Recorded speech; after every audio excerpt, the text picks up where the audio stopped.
Welcome ladies and gentlemen to part 2 of the Future of SCR. We last left off in 2069, having recently completed the Olympics.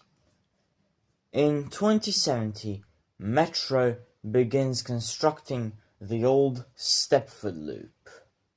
The next year, in 2071, a new operator is introduced to the network for the first time since Metro in 2003, Leighton Midlands. They took over services from Leighton Olympic Park to Leighton West, and all Leighton Connect services to West Wyvern. 2 years after that, in 2073, Stepford got a seventh operator, with the Stepford Northern Railway operating on High Speed 1 from Stepford International, calling at Stepford International, Whitefield High Speed, Hornbury, Winslow, then getting off of High Speed 1, Beckham Park, Warwick South and Warwick Central. This new operator was the first to not have any direct interchange stations with Connect, although Whitefield High Speed was an out-of-station interchange with Whitefield, which has Connect services. In late 2074, the Stepford Loop opened back up after first starting construction in 1928. Trains from Stepford Victoria would call at Stepford University, Stepford Southgate, St Helens Park, Old Harrow and Ellesmere South, connecting at the Barton Tunnel stub. The loop could also be run in reverse from Barton to Stepford Victoria. 2 new metro lines opened as a result. M7A from Stepford Central to Stepford Central clockwise, and M7B running the same route counterclockwise. The trains would use the Coxley-Newtown approach to Barton to then access the stub tunnel, making Bartley now partly a through station instead of just a terminus.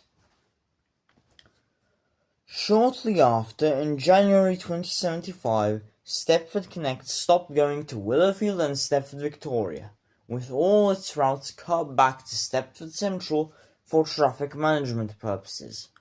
Platforms 10 and 11 started being used for ECS Connect trains from Willowfield Depot, as a lot of Connect trains were still stored at Willowfield Depot despite Connect no longer serving Willowfield.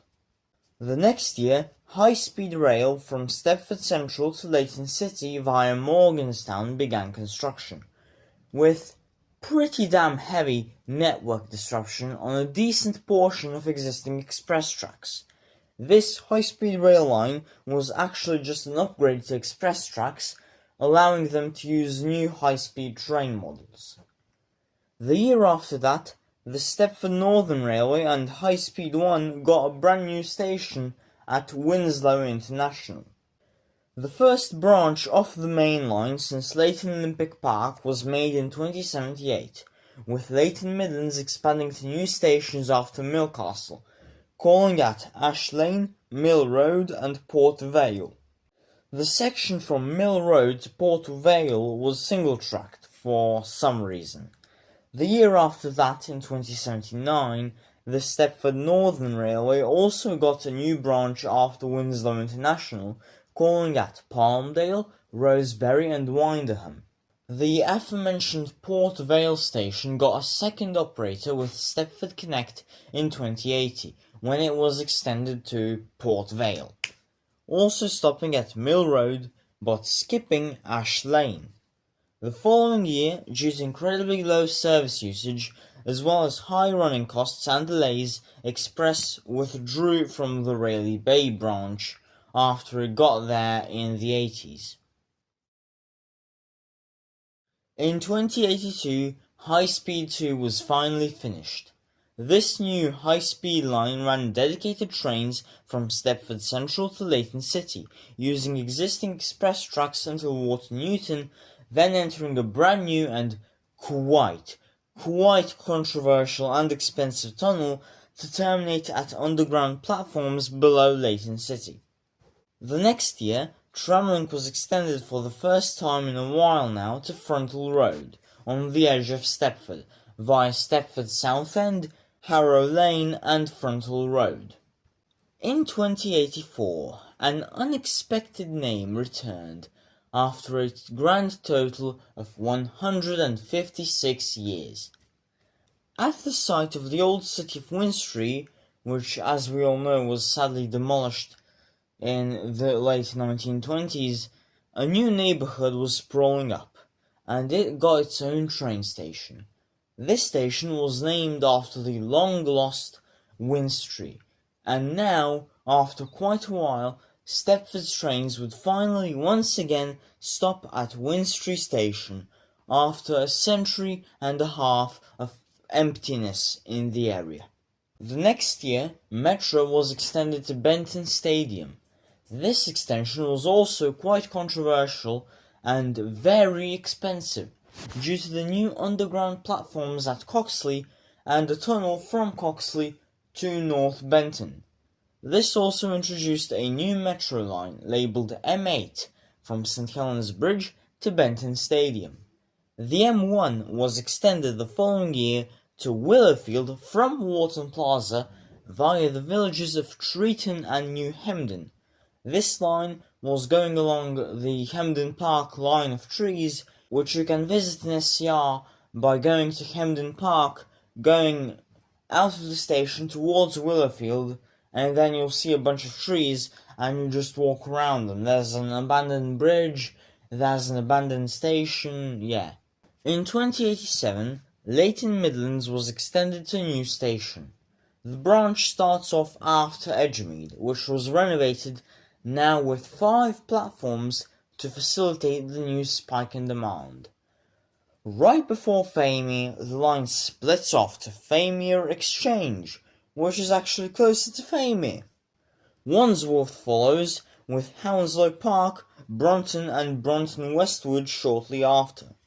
These new stations were in heavy demand, and passenger numbers for Leighton Midlands exploded.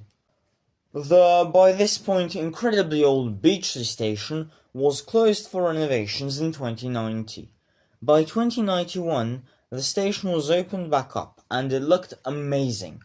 The station finally fit in with its surroundings, rather than looking like an abandoned station.